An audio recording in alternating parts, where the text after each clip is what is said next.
छत्रपति शिवाजी महाराज, जिन्हें शिवाजी राजे भोसले के नाम से भी जाना जाता है, भारत के एक महान योद्धा और रणनीतिकार थे। उन्होंने मराठा साम्राज्य की नींव रखी और मुगलों के खिलाफ लड़ाई में महत्वपूर्ण भूमिका निभाई। प्रारंभिक जीवन शिवाजी महाराज का जन्म 19 फरवरी 1630 को महाराष्ट्र के शिवनेरी किले में हुआ था। उनके पिता का नाम शाहजी भोसले था, जो बीजापुर सल्तनत में एक प्रमुख सरदार थे। उनकी माता का नाम जीजाबाई था, जो एक वीर और धार्मिक महिला थीं। जीजाबाई ने शिवाजी को रामायण और महाभारत की कहानियों के माध्यम से वीरता और धर्म के मूल्यों को सिखाया। सैन्य कौशल और विजय। शिवाजी महाराज ने अपनी सैन्य कुशलता और रणनीतिक सोच के बल पर कई महत्वपूर्ण किले जीते। उन्होंने गुरिल्ला युद्ध नीति का उपयोग किया, जिसमें वे अचानक हमला करते थे और दुश्मन को चौंका देते थे। उन्होंने मुगलों, आदिल शाहियों और अन्य शत्रुओं के खिलाफ कई युद्ध जीते और मराठा साम्राज्य का विस्तार किया। प्रशासनिक क्षमता। शिवाजी महाराज एक कुशल प्रशासक भी थे। उन्होंने अपनी प्रजा के कल्याण के लिए कई काम किए। उन्होंने कृषि, व्यापार और उद्योग को बढ़ावा दिया। उन्होंने न्याय व्यवस्था को सुधारा और महिलाओं की सुरक्षा के लिए कई कदम उठाए। धार्मिक सहिष्णुता। शिवाजी महाराज धार्मिक रूप से सहिष्णु थे। उन्होंने सभी धर्मों का सम्मान किया और अपनी सेना में मुसलमानों को भी शामिल किया। उन्होंने मंदिरों और मस्जिदों को बनवाने में मदद की। उत्तराधिकार और मृत्यु। शिवाजी महाराज के बाद उनके पुत्र संभाजी महाराज ने मराठा साम्राज्य की बागडोर संभाली। शिवाजी महाराज की मृत्यु 3 अप्रैल 1680 को रायगढ़ किले में हुई। शिवाजी महाराज का योगदान। शिवाजी महाराज को भारतीय इतिहास में एक महान योद्धा और राष्ट्र नायक के रूप में याद किया जाता है। उन्होंने मराठा साम्राज्य की स्थापना करके भारत को एक नई दिशा दी। उन्होंने मुगलों के खिलाफ लड़ाई में महत्वपूर्ण भूमिका निभाई और भारतीय स्वतंत्रता संग्राम के लिए प्रेरणा स्रोत बने। यह भी देखें। ये कहानी एक ऐसे योद्धा की है जिसने तलवार से नहीं, सोच से इतिहास लिखा, जिसने पग पग पर सीखा कैसे लड़ना है, कैसे जीतना है और कैसे झुकना नहीं है। नाम था शिवाजी, पर लोग उन्हें कहते थे मराठा शेर। 16 की उम्र में जब बच्चे खेलते हैं, तब शिवाजी ने किले जीते, तोड़ना, फिर कोंडाना, एक एक पत्थर को बनाया अपनी आजादी की नींव। जब अफजल खान ने धोखा देने की कोशिश की, तो शिवाजी ने वाघनख से उसका अंत कर दिया। ये कोई क्रूरता नहीं थी, ये था आत्मरक्षण। एक संदेश, हम शांति चाहते हैं पर कायर नहीं हैं। शिवाजी ने सीखा नहीं, सिखाया था युद्ध करना।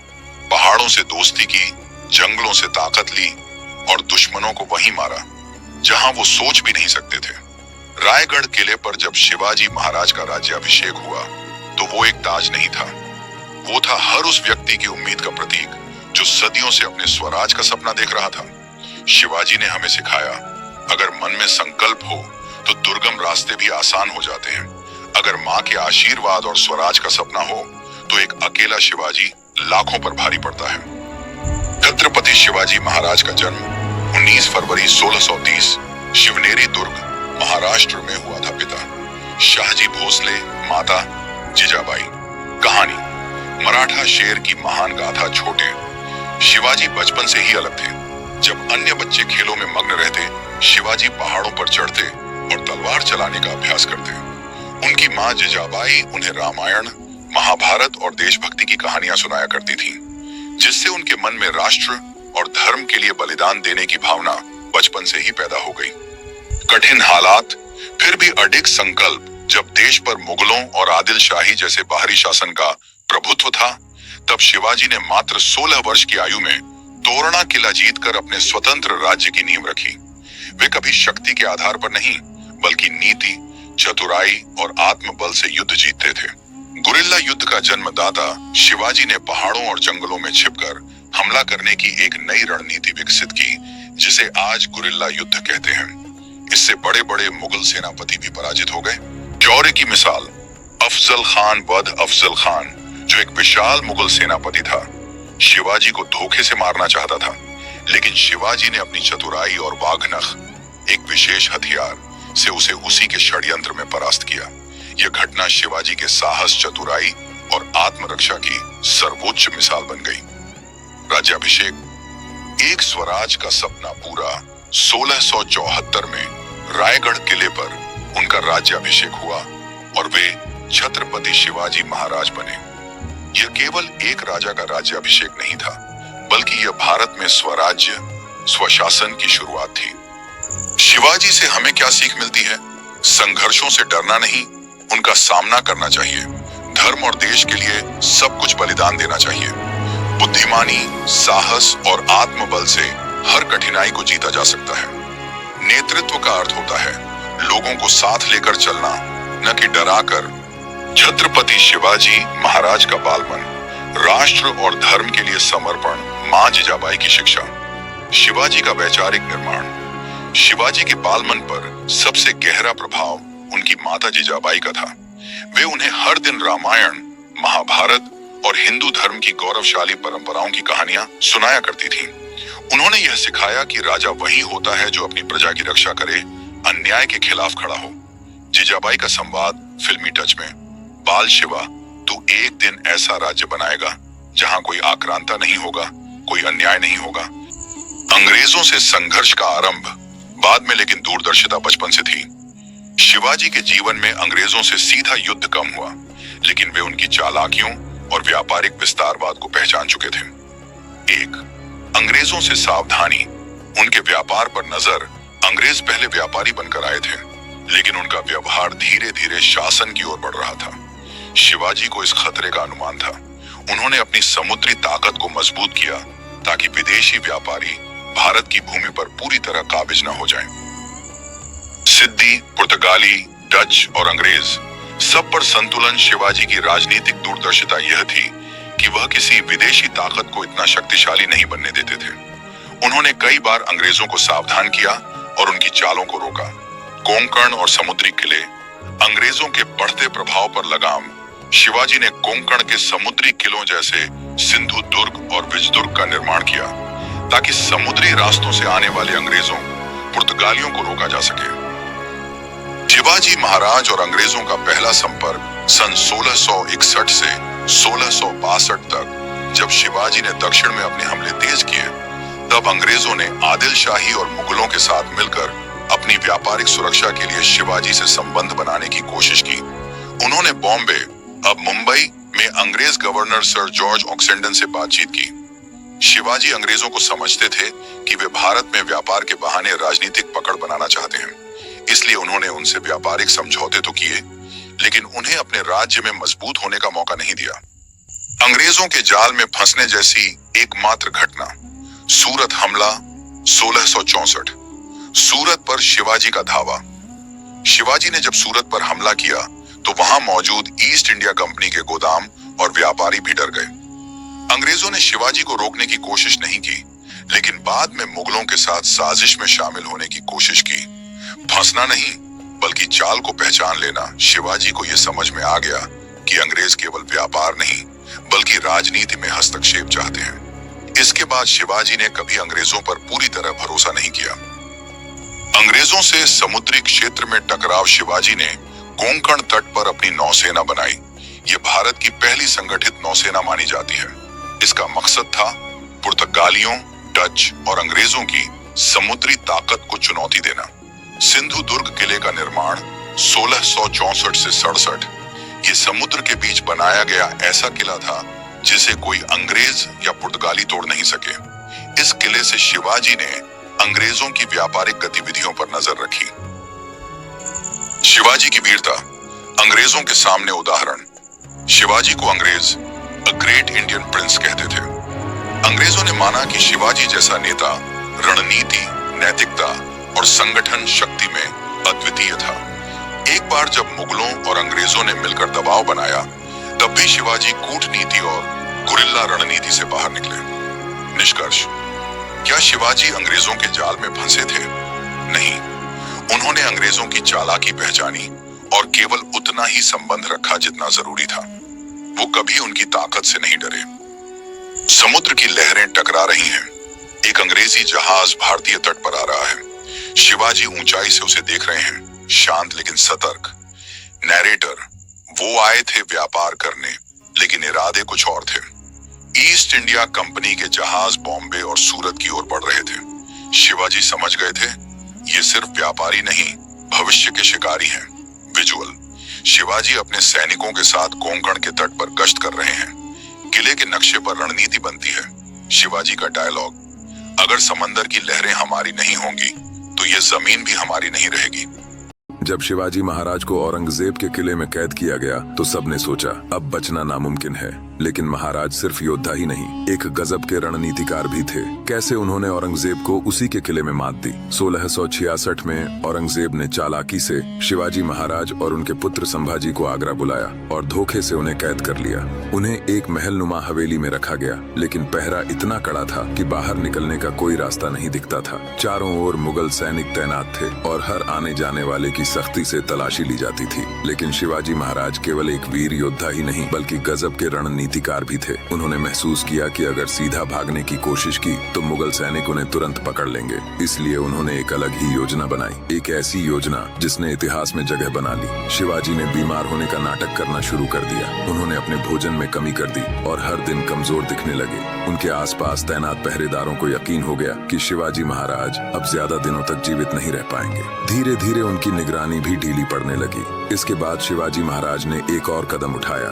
उन्होंने मुगलों से अनुरोध किया कि वे भगवान को भोग लगाने के लिए रोजाना मंदिर में मिठाई और फल भेजना चाहते हैं। औरंगजेब को इसमें कोई खतरा नहीं दिखा, इसलिए उसने अनुमति दे दी। अब हर दिन बड़ी बड़ी बांस की टोकरियों में फल, मिठाई और प्रसाद बाहर जाने लगा। लेकिन किसी को नहीं पता था कि असली योजना क्या थी। धीरे धीरे शिवाजी महाराज ने इन टोकरियों में बैठकर बाहर निकलने की तैयारी शुरू कर दी। एक दिन जब सब कुछ सही समय पर सेट हो गया, शिवाजी महाराज और उनके पुत्र संभाजी बड़ी टोकरियों में छुप गए। उनके भरोसेमंद सेवकों ने इन टोकरियों को भारी कपड़ों और मिठाई से ढक दिया और हमेशा की तरह बाहर ले गए। मुगल सैनिकों ने टोकरियों को देखा, लेकिन उन्हें कोई शक नहीं हुआ, क्योंकि हर दिन ये टोकरियां महल से बाहर जाती थीं। जैसे ही टोकरियां महल से बाहर पहुंची, शिवाजी महाराज और संभाजी तुरंत अपने गुप्त साथियों से मिले, जो पहले से तैयार खड़े थे। वे घोड़े पर सवार हुए और तेजी से महल से दूर निकल गए। जब मुगलों को इस घटना का पता चला तो बहुत देर हो चुकी थी। औरंगजेब गुस्से से पागल हो गया, लेकिन तब तक शिवाजी महाराज सुरक्षित स्थान पर पहुंच चुके थे। इस तरह अपने दिमाग और चतुराई से उन्होंने इतिहास की सबसे शानदार कैद से भागने की घटना को अंजाम दिया। ऐसे थे शिवाजी महाराज, निडर, चतुर और अजेय। उनकी इस योजना ने मुगलों को मात दे दी और मराठा साम्राज्य को फिर से मजबूती दी। इधर शाहजहां का बेटा औरंगजेब दिल्ली की सियासत अपने हाथ में ले चुका था। उसने अपने भाइयों को मारकर और शाहजहां को कैद में डाल दिया था। अब उसने दक्षिण भारत पर कब्जा करने की योजना बनाई, लेकिन उसे यह नहीं पता था कि छत्रपति शिवाजी महाराज पहले ही दक्षिण भारत के कई किलों पर अपना अधिकार जमा चुके थे। औरंगजेब ने शिवाजी से संधि करने का आदेश दिया और कहा कि जो इलाके शिवाजी ने बीजापुर की रियासत से छीने हैं वो उन्हीं के पास रहेंगे। साथ ही उसने यह भी हुक्म दिया कि दावल और समुद्र किनारे के अन्य मुकाम भी शिवाजी ले लें। दरअसल बीजापुर की रियासत को कमजोर करने की यह औरंगजेब की एक चाल थी, परंतु वास्तव में उसका इरादा शिवाजी को बंदी बनाने का था। कई तरह की तरकीबें निकाली गईं, परंतु शिवाजी औरंगजेब के हाथ न आए और अलग ही रहे। इससे स्पष्ट हो गया कि शिवाजी अब औरंगजेब से दो दो हाथ करने को तैयार थे। उधर बीजापुर का बादशाह आदिल शाह ये समझ चुका था कि अगर उसने शिवाजी को रास्ते से नहीं हटाया तो पूरा देश उसके हाथ से निकल जाएगा। इस सोच के साथ उसने शिवाजी को मारने का आदेश अफजल खान को दे दिया, जो दरबार का एक अधिकारी था।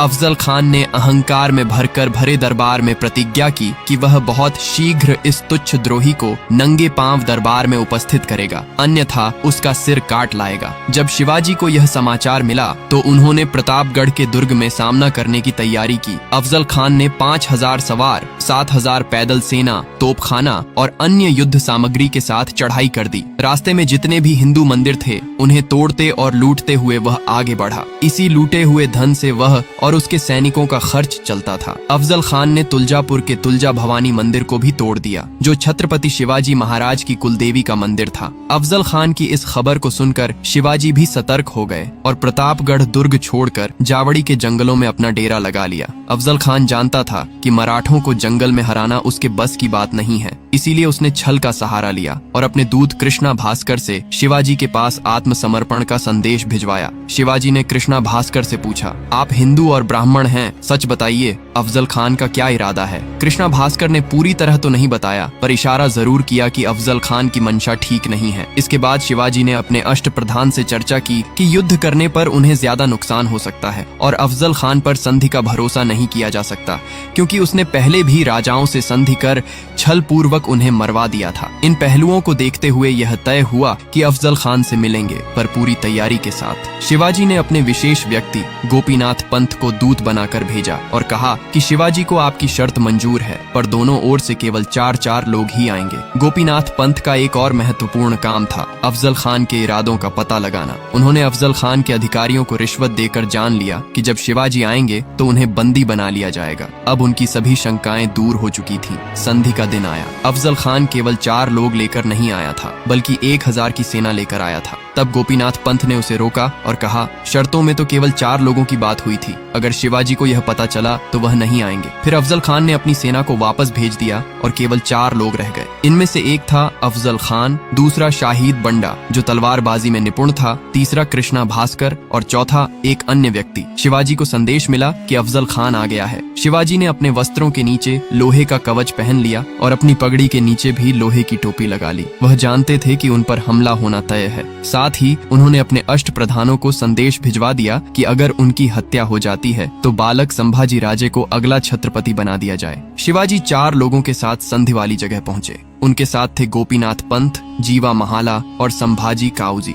शिवाजी टेंट के अंदर गए और उनकी नजर शाहिद बंडा पर पड़ी। शिवाजी ने कहा, यह यहाँ क्या कर रहा है? जब मेरे साथ कोई तलवारबाज नहीं है तो इसे भी बाहर भेज दिया जाए। शाहिद बंडा को बाहर भेज दिया गया। एक ओर 7 फुट का अफजल खान था और दूसरी ओर थे 5.5 फुट के शिवाजी महाराज। अफजल खान के पास तलवार और कटार दोनों तरफ से कमर पर बंधे हुए थे और शिवाजी के बाएं हाथ में बाघ नख था तथा दाहिने हाथ के बाजू में कटार छुपा रखी थी। कुछ देर तक दोनों के बीच बातचीत हुई और फिर गले मिलने का समय आया। 7 फुट के अफजल खान ने दोनों बाहें फैलाईं और जैसे ही शिवाजी गले मिलने को हुए, अफजल खान ने कसकर उनकी गर्दन पकड़ ली और अपनी तीखी कटार से उनकी पीठ पर वार किया। लेकिन शिवाजी तो कवच पहनकर आए थे, उन्हें कुछ नहीं हुआ। इस बीच शिवाजी ने बाघ नख से अफजल खान के पेट को फाड़ डाला। जैसे ही अफजल खान की पकड़ ढीली हुई, शिवाजी ने उसकी कटार भी उसके पेट में घुसेड़ दी। अफजल खान जमीन पर गिरकर बचाओ बचाओ चिल्लाने लगा। चीख सुनकर दोनों ओर के लोग अंदर आ गए। शाहिद बंडा ने शिवाजी के सिर पर 2 बार वार किया, जिससे उनकी पगड़ी कट गई, लेकिन लोहे की टोपी होने से उनका सिर बच गया।